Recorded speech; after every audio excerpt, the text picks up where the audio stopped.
Hello guys, welcome to our channel. তো আজকের এই ভিডিওতে আমরা কথা বলবো মোহনবাগানকে নিয়ে।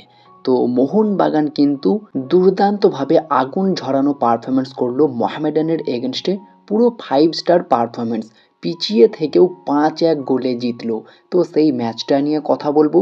রবসন রবিনো এর আগের ম্যাচেও তাকে চোটের কারণে মাঠ ছাড়তে হয়, আর এই ম্যাচে দুর্দান্ত পারফরমেন্স করার পরেও চোটের কারণে খুবই তাড়াতাড়ি মাঠ থেকে বিদায় নিতে হয় তাকে। স্ট্রেচারে করে মাঠ ছাড়লো তার চোট নিয়ে। তিনি এবং মোহনবাগান কোচ কী আপডেট জানালো সেটা তোমাদেরকে জানাবো। মোহনবাগানের পরের ম্যাচ কবে কোন টিমের সাথে রয়েছে সেটাও তোমাদেরকে জানাবো।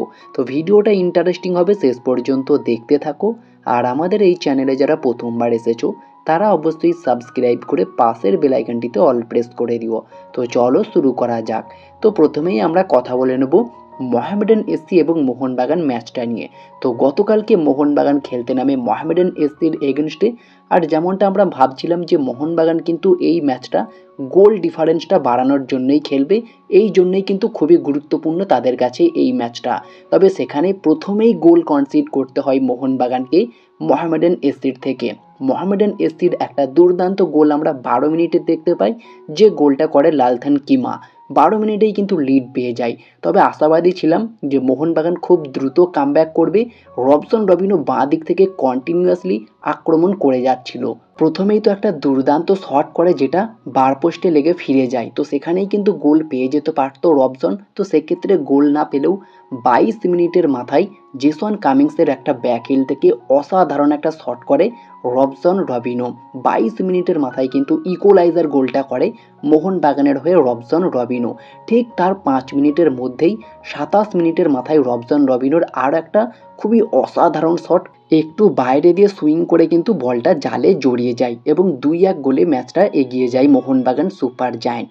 তো ঠিক সেরকমই 35 মিনিটের মাথায় আমাই রানওয়ারের ক্রস থেকে জেসন কামিংসের একটা অসাধারণ হেড ছিল যেটা গোলে যেতে পারত, তবে মোহামেডান এসসির গোলকিপার দুর্দান্তভাবে সেভ করে দেয়। আর সেই ফিরতি বলটা আসে জেমি ম্যাকলারেনের পায়ে এবং সেখান থেকে তিনি হালকা করে ট্যাপ ইন করে বলটা জালে জড়িয়ে দেন এবং 3-1 গোলে এগিয়ে যান ফার্স্ট হাফেই। অসাধারণভাবে কিন্তু কামব্যাক করলো মোহনবাগান ফার্স্ট হাফেই। 1 গোলে পিছিয়ে থাকার পরেও 3-1 গোলে এগিয়ে গেল। আর খাতায় কলমে মোহামেডান এসসির টিমটাও কিন্তু মোহনবাগানের থেকে অনেকটাই দুর্বল লাগছিল এবং তাদের পারফরমেন্স কিন্তু বেশ ভালো দলটার তুলনায়। বিশেষ করে ইয়ংস্টার ইন্ডিয়ান প্লেয়াররা কিন্তু খুব দ্রুত কাউন্টার অ্যাটাক করছিল, যেগুলো দেখতেই ভালো লাগছিল। তো অসাধারণ খেললেও কিন্তু মোহনবাগান যে কোয়ালিটির টিম তাদের সামনে যে টিকতে পারবে না সেটা কিন্তু অনেকেই বুঝতে পারছো। তো সেক্ষেত্রে মোহনবাগান প্রথম হাফেই কামব্যাক করে নেয় এবং লিড নিয়ে নেয় 2 গোলে, 1 গোলে পিছিয়ে থাকার পরেও। সেকেন্ড হাফে কিছু পরিবর্তন আমরা দেখতে পাই, যেমন ফার্স্ট হাফেই রবসনের একটা চোট হয়, রবসনকে মাঠ ছাড়তে হয় স্ট্রেচারে করে, তার ফলে আসে পেত্রাতস। এবং সেকেন্ড হাফেও কিছু পরিবর্তন আমরা দেখতে পাই, লিস্টন সাহাল তারাও আসে।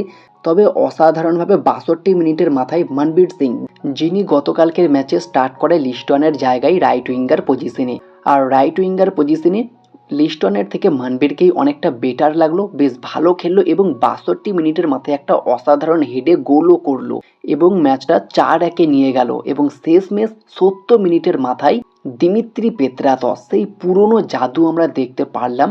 একটা অসাধারণ লং ডিস্টেন্স থেকে কিন্তু দুর্দান্ত ভলিতে ফিনিশ করলো, অসাধারণ গোল। গোলকিপার একটু পজিশন ছেড়েছিল এবং সেখান থেকেই দুর্দান্তভাবে একটা ভলিতে ফিনিশ করে প্রায় 35 ইয়ার্ড দূর থেকে অসাধারণ একটা গোল করলো দিমিত্রি পেত্রাতস, যে গোলগুলো এর আগে আমরা দিমিত্রির থেকে দেখেছিলাম। তো পুরনো রূপে দিমিত্রি কিন্তু ফিরছে। অলরেডি 2 গোল, একটা অ্যাসিস্ট কিন্তু হয়ে গিয়েছে এই দিমিত্রি পেত্রাতসের। অসাধারণ লাগছে কিন্তু এবার দিমিত্রিকে। তবে সেখানেই বেশ কিছু পরিবর্তন আমরা এই ম্যাচে দেখতে পাই, যেখানে মেহতাব সিং খেলেনি, তার জায়গায় কিন্তু স্টার্ট করেছিল Deepak Tangri as a centre back হিসাবে। লেফট ব্যাকে প্রথম থেকেই সুভাশিস খেলেনি, তার জায়গায় খেলেছিল টেকচাম অভিষেক সিং এবং রাইট ব্যাকে আমাই রানওয়াডে কিন্তু প্রথম থেকে স্টার্ট করে। এছাড়াও রাইট উইঙ্গারে মনবীর সিংকে আমরা স্টার্ট করতে দেখি। তো এই কিছু কিছু পরিবর্তন আমরা কিন্তু এই ম্যাচে দেখেছিলাম, তবে পরিবর্তনগুলো বেশ কাজেই দিয়েছে, খুবই ভালো খেলেছে। বিশেষ করে টেকচাম অভিষেক সিং অসাধারণ নজর কেড়েছে এবং রবসন রবিনো যে সবুজ মেরুন জার্সিতে তার প্রথম গোলটা চাইছিল অনেকদিন ধরেই আমরা বুঝতে পারছিলাম। তো ফাইনালি এই ম্যাচেই তিনি জোড়া গোল তুলে নিলেন, হ্যাট্রিকও হয়ে যেতে পারত যে বলটা পোস্টে লেগে বেরিয়ে যায় সেটা যদি পোস্টে না লেগে গোলে চলে যেত, সেক্ষেত্রে হ্যাট্রিকও হয়ে যেত এবং ম্যাকলারেন তারও কিন্তু হ্যাট্রিকের সুযোগ ছিল। মোহামেড এনএসির গোলকিপার কিন্তু অনবদ্য কিছু সেভ করে, যার ফলে কিন্তু ম্যাচের রেজাল্ট হয় 5-1, নাহলে এর থেকেও বেশি হতো, 7-1 বা 8-1ও হতে পারতো। আর যদি ম্যাচের স্ট্যাটিস্টিক্স নিয়ে আমরা কথা বলি, মোহনবাগান 27টা শট করে, যেখানে তারা অন টার্গেট রেখেছিল 11টা। উল্টো দিকে মোহামেডান এসি তারা 4টে শট করেছিল, 2টো অন টার্গেট রেখেছিল। আর বল পজিশন নিয়ে যদি কথা বলি, অবিশ্বাস্য 72% বল পজিশন রেখেছিল মোহনবাগান। উল্টো দিকে মোহামেডান এসি তারা 28% বল পজিশন রেখেছিল। ফাউল মোহনবাগান 8টা করেছিল এবং মোহামেডান এসি 3টে ফাউল করেছিল। তো সব মিলিয়ে 5 স্টার পারফরমেন্স করে, আগুন ঝরানো পারফরমেন্স দিয়ে কিন্তু এই ম্যাচে দুর্দান্তভাবে 3 পয়েন্ট তুলে নিয়ে এবং হিউজ পরিমাণ একটা গোল ডিফারেন্স কিন্তু বাড়িয়ে নিল মোহনবাগান সুপার জায়ান্ট, যেটা কিন্তু খুবই ভালো লাগলো। আর যদি আমরা পয়েন্ট টেবিল নিয়ে কথা বলি, তো অবশ্যই 3 ম্যাচে 9 পয়েন্ট নিয়ে মোহনবাগানই কিন্তু 1 নম্বরে রয়েছে এবং গোল ডিফারেন্সটাও অনেকটা বেড়ে গিয়েছে, 8 গোল ডিফারেন্স হয়ে গিয়েছে। তো অবশ্যই মোহনবাগানের জন্য অসাধারণ একটা ম্যাচ এবং দুর্দান্ত রেজাল্ট। তো তোমরা কতটা হ্যাপি এই ম্যাচের রেজাল্ট থেকে, সেটা তোমরা কমেন্টে জানিও। এরপরে যদি আমরা রবসন রবিনোর চোট আপডেট নিয়ে কথা বলি, তো যেমনটা রবসন রবিনো ম্যাচের পরেই জানালেন, প্রথম শটের পরেই তার কিন্তু যন্ত্রণা হচ্ছিল। যে শটটা থেকে প্রথম গোলটা আসে, ইকোলাইজার গোল রবসন রবিনোর, সেই শটের পরেই কিন্তু তার পায়ে যন্ত্রণা হচ্ছিল এবং তিনি জানালেন, যেহেতু দল পিছিয়ে পড়েছিল তাই দলের জন্য আমি লড়াই করেছিলাম, এখনও হালকা ব্যথা রয়েছে, মানে ম্যাচ শেষের পর তিনি জানিয়েছেন এটা। তবে তিনি যতক্ষণ পেরেছেন চেষ্টা করেই গিয়েছেন, এটাই কিন্তু অনেক। তবে রবসনের চোট যে খুব একটা গুরুতর নয় এটা থেকে বোঝা যাচ্ছে। তবে পরে সার্জিও লোবেরা পুরোপুরি ব্যাপারটা ক্লিয়ার করেন, তিনি জানালেন আশা করি পরের ম্যাচ খেলতে পারবেন রবসন রবিনো, খুব একটা সিরিয়াস চোট নয় মেবি।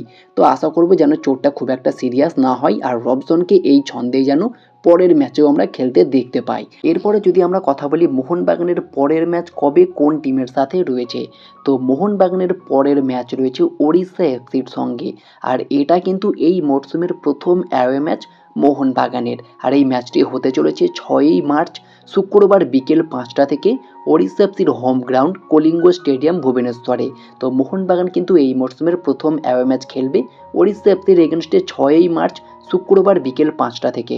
তো এই ম্যাচটাই মোহনবাগানের পরের ম্যাচ রয়েছে। তো এই ম্যাচ প্রিভিউ নিয়ে খুব তাড়াতাড়ি ভিডিও আসবে। তো এই ছিল আজকের ভিডিওটি ভালো লাগলে লাইক শেয়ার কমেন্ট করে আমাদের চ্যানেলটিকে সাবস্ক্রাইব করে দিও, পাশে থাকা বেল আইকনটি ক্লিক করতে একদমই ভুলো না।